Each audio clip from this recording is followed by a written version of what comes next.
우리 장로님들 찬양 감사합니다.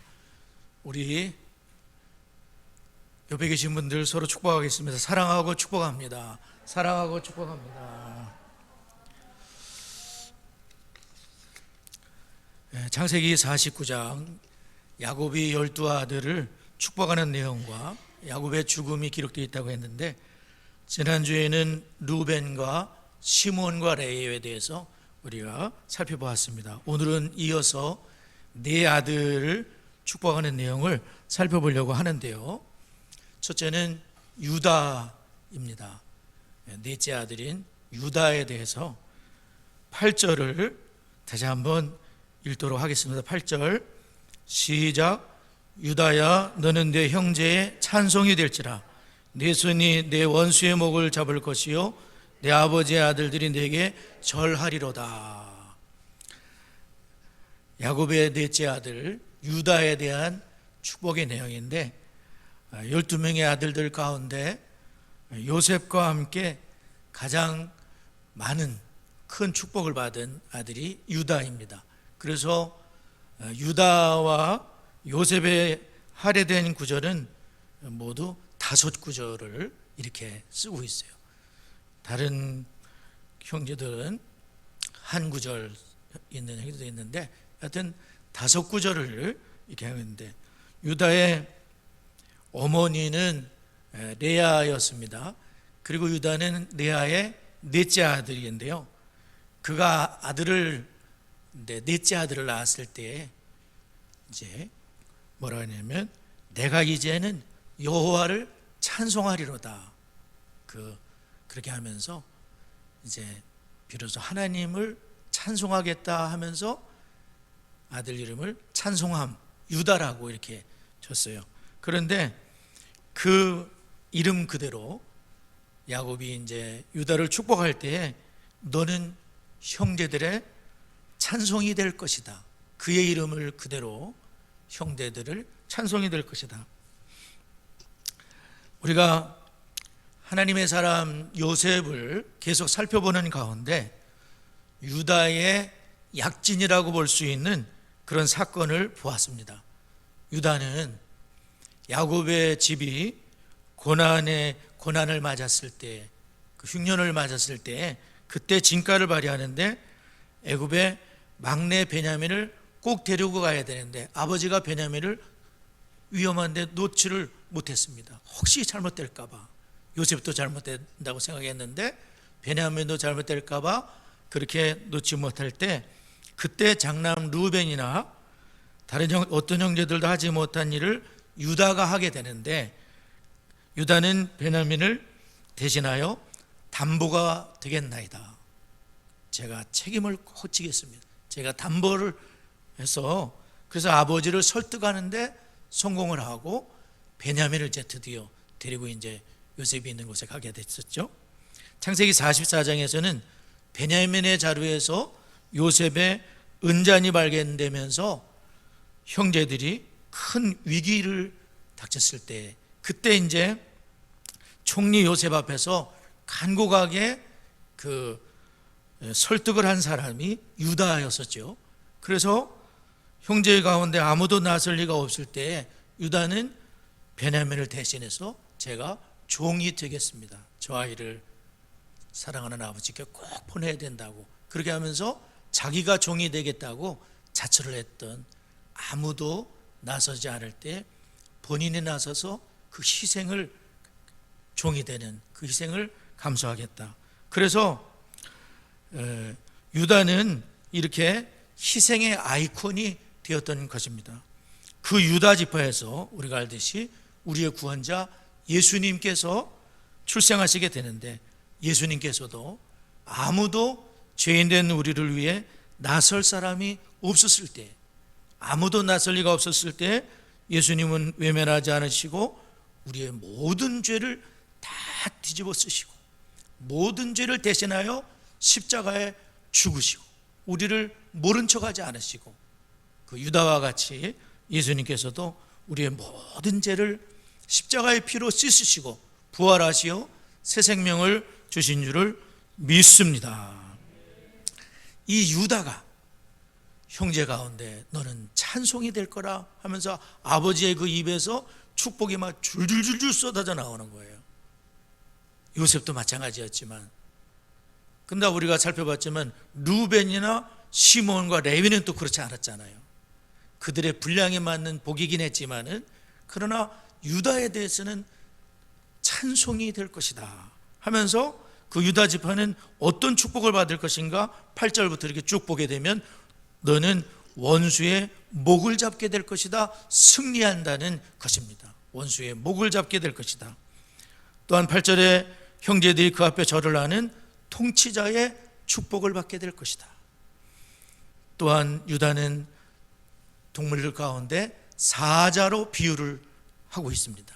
그래서 유다는 사자 새끼요, 수사자요, 암사자요, 어느 누구도 범할 수 없는 그 용맹함을, 탁월함을 갖게 될 것이다.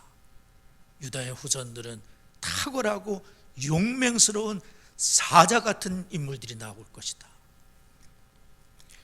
그 규가 유다를 떠나지 않고 통치자의 지팡이가 그 발사에서 떠나지 않을 거다. 유다 지파는 왕의 지파가 될 것이라는 말씀이에요. 그래서 유다 지파에서 다윗 왕이 출생하게 되고 다윗의 후손으로 예수 그리스도께서 출생하게 되는 지파가 되는 것이죠. 그래서 예수님을 야곱은 실로가 오치기까지라고 표현하고 있습니다. 그리고 유다 지파는 너무나 풍성한 축복을 받게 될 것인데 나귀를 포도나무에다가 매게 되는 거예요. 잡목에다 매야 되는데 너무 포도나무가 많고 열매가 많기 때문에 거기다 매놔도 돼요. 많이 떨어져도 상관없어. 너무 많기 때문에. 그래서 나귀를 포도나무에 맬 것이며 그 암나귀 새끼를 아름다운 포도나무에 매게 될 것이다. 그러니까 아주 지천에 널려 있는 거예요.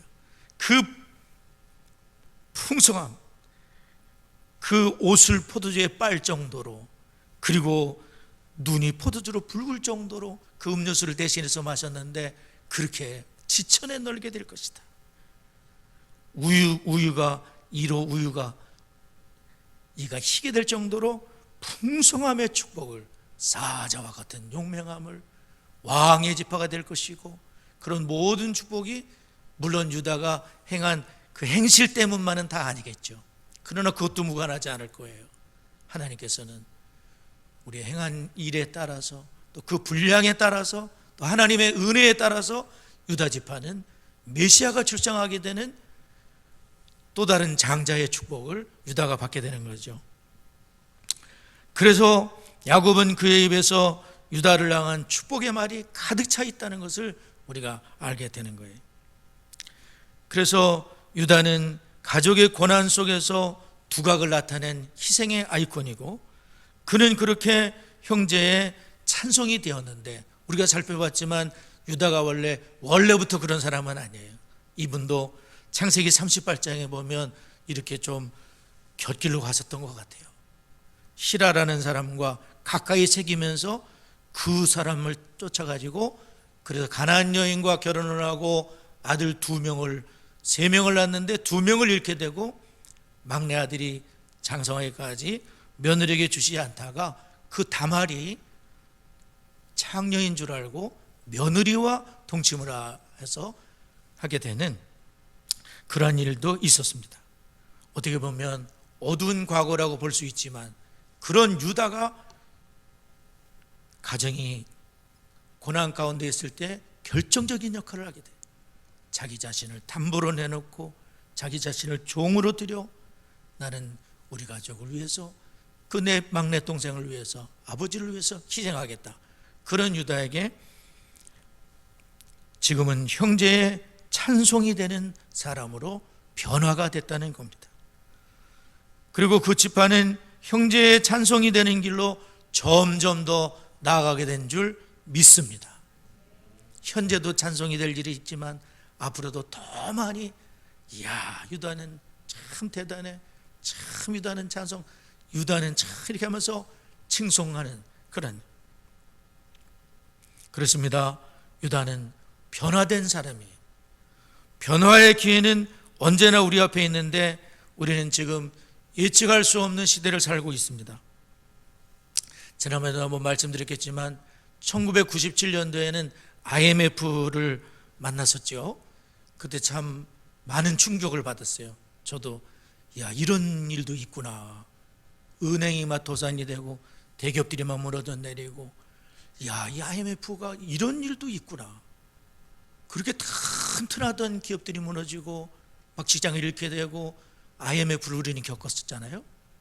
그리고 이제 작년에 우리가 코로나를 지금 겪고 있는 거예요. 코로나가 올 줄 알았다면 많은 사람들이 후회할 일을 저지르지 않았을 거예요.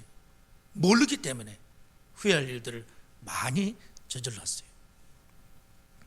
그러나 우리는 우리의 미래를 알 수 없지만 우리가 알 수 있는 것이 있다면 그건 미래에도 내가 믿는 하나님이 거기 계시다는 것입니다. 하나님과 함께하는 나의 현재는 이 유다처럼 하나님과 함께하는 나의 현재는 하나님이 이루실 미래를 향한 확실한 보장이 되는 거예요. 우리가 하나님과 함께 현재를 산다면 우리의 미래 역시 하나님의 축복 속에 맞이하게 될 것입니다. 그걸 야곱은 르벤과 시몬과 레위를 이어서 유다를 축복하면서 이렇게 보여주고 있는 건데 2021년 벌써 이렇게 한 달이 다 지나가고 있습니다. 하나님의 약속의 말씀을 굳게 붙들고 날마다 새로워지는 미래를 써나가는 우리 모두가 될 수 있기를 바랍니다.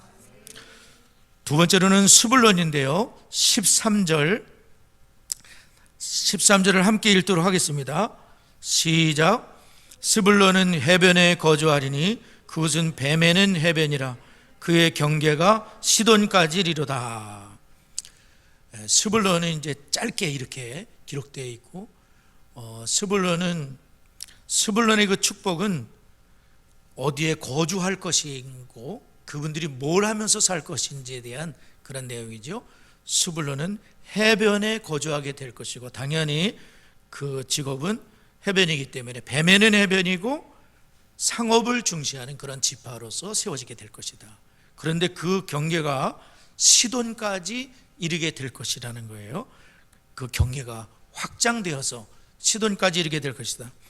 그런데 실제로 스불론은 해변에 거하지 해변의 지역을 이렇게 분배받지 않았는데 본래는 해변이 아니에요. 베들레헴 근방에 땅 분배를 받았는데 이분들이 이 약속의 말씀을 아마 붙들은 것 같으죠. 그래서 그 해변까지 그리고 그 시돈까지 진출하게 되는 약속의 말씀을 꼭 붙들고 비록 지금은 해변이 아니지만 하나님 말씀을 쫓아 지역을 확장하면서 나아가는 그런 복이 있게 될 것이다. 그런 말씀을 했어요. 그 다음에 이사갈은 세 번째입니다. 14절을 함께 읽겠습니다. 14절 시작. 이사갈은 양의 우리 사이에 꿇어 앉은 건장한 나귀로다. 이 이사갈은 건장한 나귀로 비유를 했어요. 아까 유다는 뭐라 그랬죠? 사자라 그랬는데 지금 이사갈은 건장한 나귀, 굉장히 탄탄하고 힘이 있는 나귀인데 양의 우리 사이에서 이렇게 꿇어 앉아 있는 참 쉼을 누리고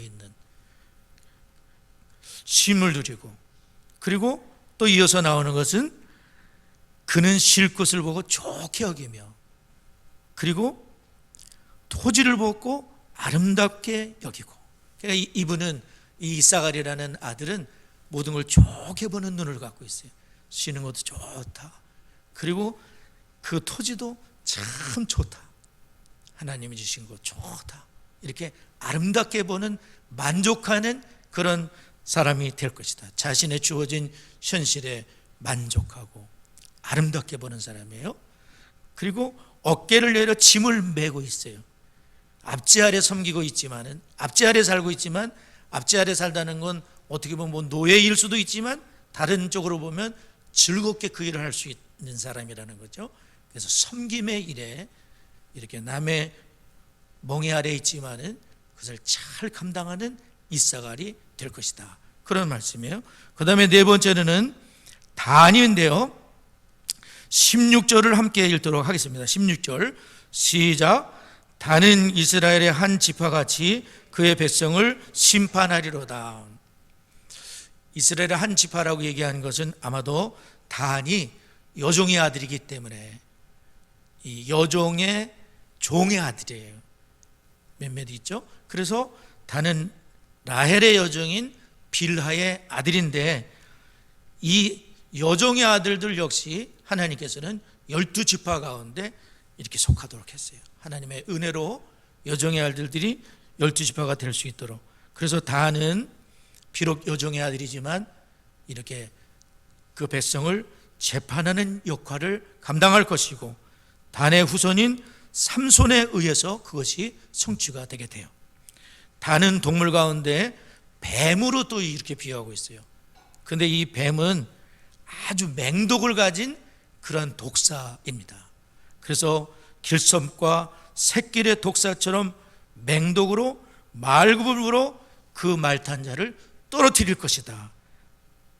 이 단은 기술과 책략과 기습에 능한 지파로서 세워지게 될 것을 이렇게 축복하고 있어요. 그러다가 18절에서 보면 야곱은 자녀를 축복하다가 단을 축복한 다음에 잠시 기도를 드리게 돼요.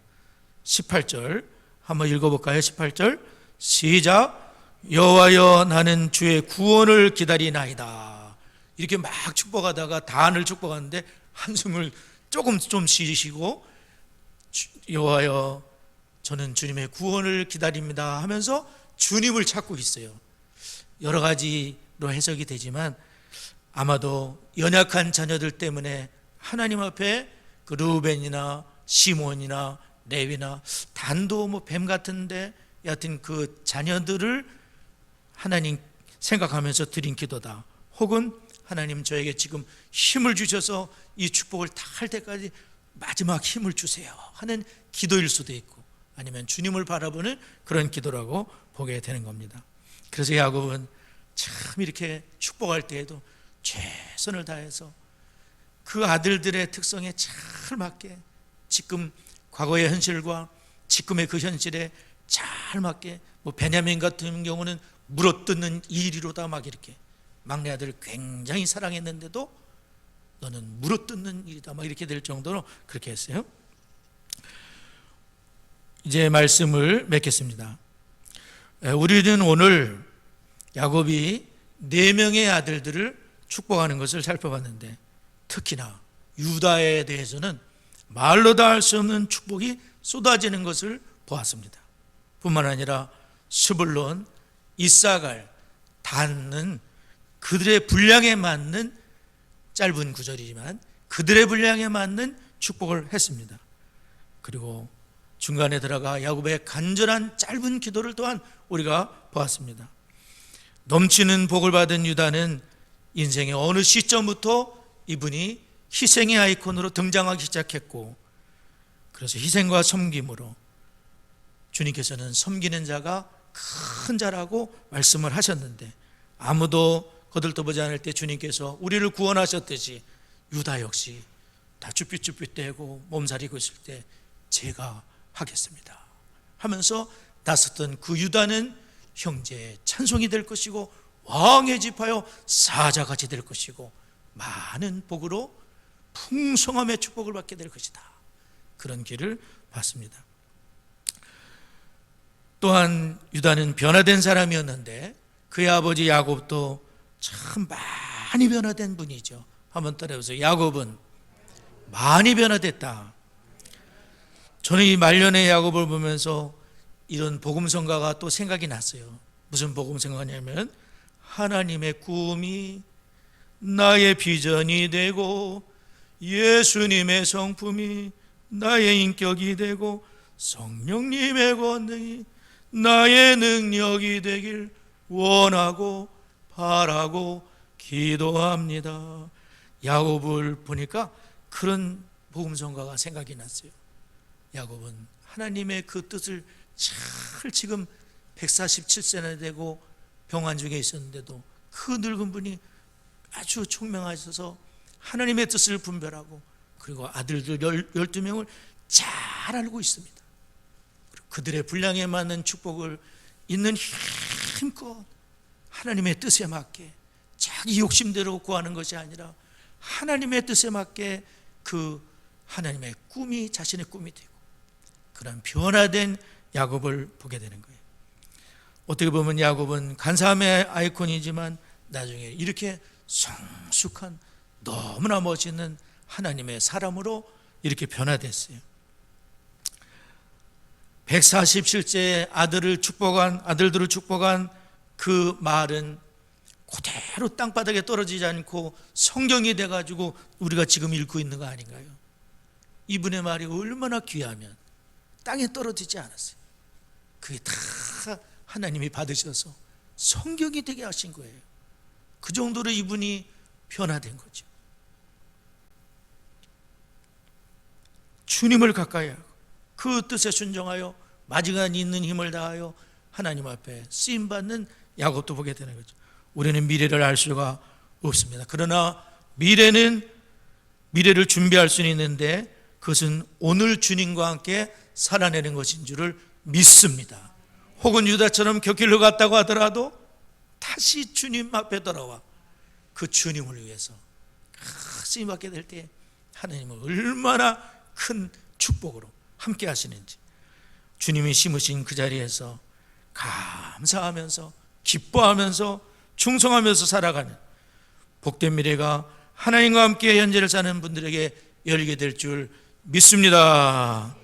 우리 다 같이 한번 합심해서 한번 기도하도록 하겠습니다. 4명의 아들의 축복을 우리가 기억하면서 정말 특별히 유다와 같이 하나님 변화되게 하시고 야곱과 같이 변화되게 하시고 하나님 아버지 주님 앞에 영광 돌리는 우리의 삶이 되게 주시옵소서. 있는 자리에 감사하고 충성하는 우리가 되게 해달라고 우리 다 같이 한번 합심해서 기도하겠습니다.